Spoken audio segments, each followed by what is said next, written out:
Canada Post has shared a statement with us as well, which says the parties have reached agreements in principle, but have yet to finalize tentative collective agreements for signing. They have agreed that all strike activity is suspended as the parties work to finalize those tentative agreements. The statement also said there would be no further comment on the details of any potential agreement. Again, that statement coming from Canada Post. With me now to discuss is Sundeep Gokhale, employment and labor lawyer. Thank you, sir, for joining us this morning. Thanks for having me. So talk to us about what this tentative agreement could entail.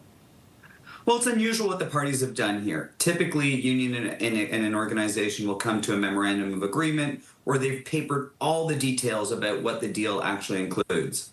Here, what they've done is they've said, conceptually, we've agreed on the big picture issues right now, but now we're going to put pen to paper, and provided that, we have an agreement on, then we'll ultimately take it to a ratification vote.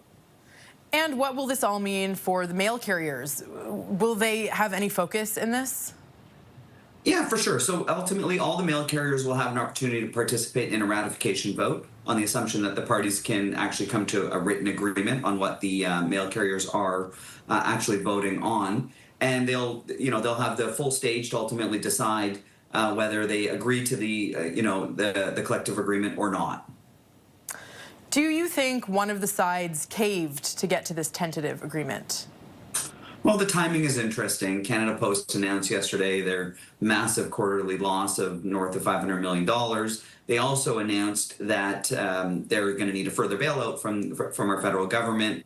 And so all of a sudden, then there's an agreement to ultimately get to a tentative agreement. So ultimately, I do believe, Canada Post didn't move off of their tenets of, needing to eliminate some of the rural offices, community mailboxes.